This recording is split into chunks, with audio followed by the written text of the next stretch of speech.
You know, for no reason in any way do I want to sound morbid or gross, but the feeling of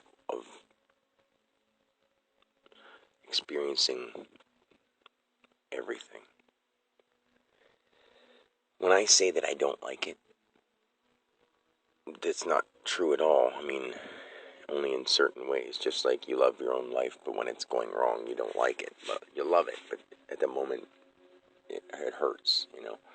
But with this, it's a different kind of thing because me personally, Dan Alexander, you know, like I'm fine. Like I have no worries, and like life itself is so valuable to me. But at the same time, if I were to die, I'm okay with that. I understand, and it's not like like I've said before 1,000 times. I'll probably say it a million more times that like I'm not worried about whether I live or die. But what I'm striving for is to let it be known what people have the potential to do, or what we as everything has potential to do when we actually get on the same page and work together. But with that being said, like the reason I say that sometimes it's scary and I don't like it is because I don't want to sound gross, but I have seen so much. Think of how many, like just picture something silly like how many times have you gone in and out of a classroom? If you've gone to school for the whole length of time of school, how many times have you gone in and out of a classroom? Just in your life. Imagine everybody's life. Classrooms, okay? So what you do is, those things have already happened. You're not going to sit and analyze each one of those occasions. Of course not. If you did that with every second of the life you've had up to now, you wouldn't be able to even, your head would blow up, you know? But in a spiritual, honest spiritual and soul consciousness, from that point of view,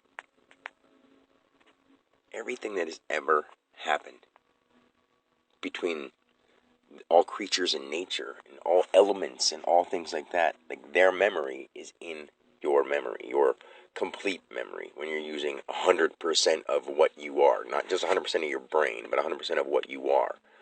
Your brain is just one little piece of what you use to understand. Your brain may be something, but if there's not something outside you to look at, then your brain doesn't mean jack, you know? I mean, they all mean a lot. You know, I'm just using words and trying to explain this, but the reason sometimes it's scary and it's stuff like that is like I've seen myself be in the weirdest. I try not to pinpoint,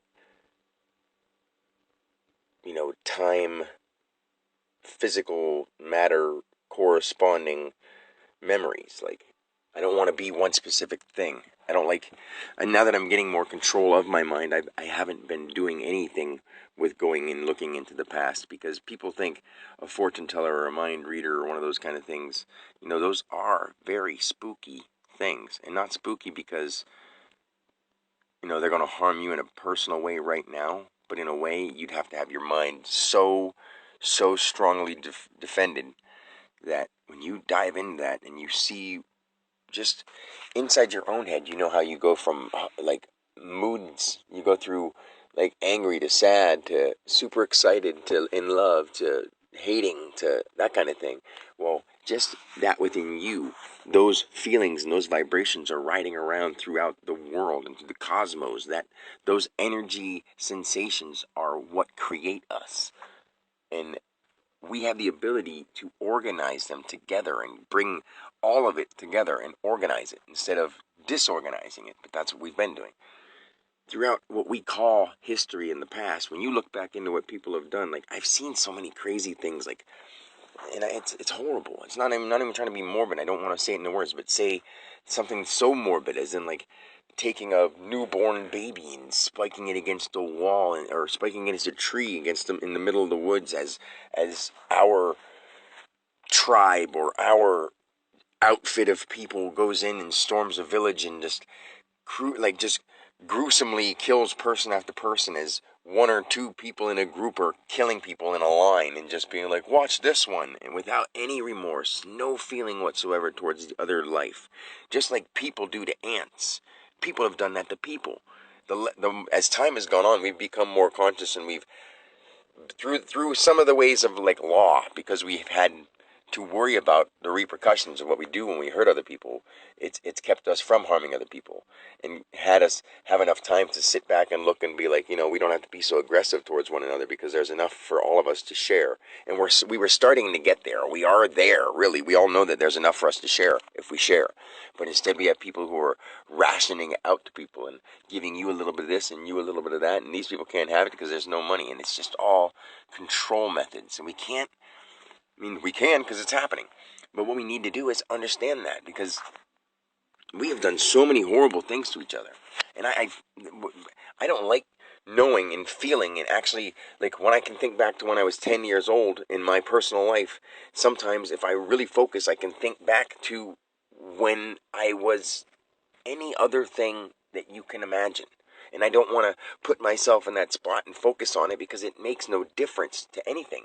So people who are looking for what my mother may have said, or is my mother okay out in there in the afterlife, and be like, guess what?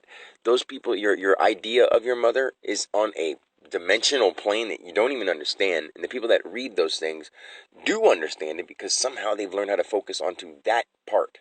But that's just one little piece. It's so hard to explain how the spirit inside of a moving piece of, like, let's say a body is a mass of the earth and all that stuff combined, and as it moves along, the memory of all the minerals and materials it's used in its body, as they go back and as they shed off and the cells go back down to the earth and recycle into the water and the rain and all those little the parts of the things that are microscopic that we don't see, that are interchanging at all times, they hold memory. They hold memory of every moment, of everything, of every whatever. And we don't get that, but it does, because we use minerals for memory, and we use things like that to hold memory, and water now too. I mean, memory is within everything. It's just some things are more intelligent and can relay the message a little better. Someone who has a good memory, a person has a good memory, and they can relay a message to you because they remembered it. Someone who doesn't can't remember anything and can't tell you about it. But in nature, there are things that seemingly have better memory relay, and they just do. So it's so far to go. We have so far to go, because deep down within each individual one of us, we've got to do a lot of work. We've got to forgive. We've got to allow. We don't have to forget, but we have to quit expecting the future to keep going along with what was, or evolving from what was, like as a snowball effect that can't be stopped. We don't have to think that way. We have to start believing the world to be a way it is, even though it doesn't seem that way right now. Because we have to be like, what do we want the future to be? And how do you work towards that to get it to change from this to that? Well, you see it as that.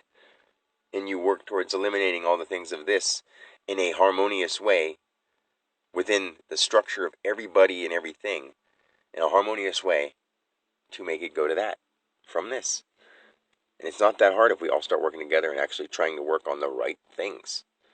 I mean, there's not one certain right thing except for love and understanding. And those things may be gooberish to everybody else, but deep down within all of us, we all know that we just want to be accepted, loved, and happy. So why don't we just try to do that first with ourselves completely, individually, and then with ourself as the whole. So it's not the greatest feeling to really, really emotionally and sensually and in a form of memory and oneness feel that part of our life, of our what we call history, of what we've done, of all the possibilities. We have horrible, horrible capabilities, but we have amazing, like, spellbinding capabilities too. So I'm choosing to focus on those, even though I've seen and been through all those other things. Not as me, but through me, I've been connected to all of it. So it's like, I don't even want to keep saying it like this, but I have to discredit myself, yet credit myself. Like, I'm Dan Alexander, yes, and I don't want Dan Alexander to be looked at as a big deal as a person, because we're all magnificent. But I must have done something great in order to be told by the Great Spirit, God, by Source, to understand it in a way that other people don't. And I say it really, really simply, so a high schooler can understand it. Because I don't want to sound all big and super infomercial, because that doesn't mean anything.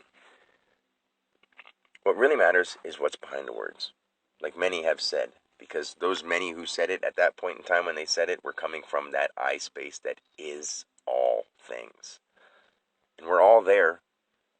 We're just taking ourselves too personally because we think that's what we are. And we're taking ourselves too seriously and not allowing other people to be them and still grow. Without harming each other, we can still do that and we can learn. And I just hope that we're not brainwashed or distracted, but whatever. So our attention's on other things right now because other people are making us pay attention to something else than ourselves. But we can take it upon ourselves to work on us right now, every day, even though it's hard. Turn off the TVs and turn off the whatever and get back to you. It may be hard, it may seem boring at first, but it's not. It's well worth it. So, I love you guys. Peace.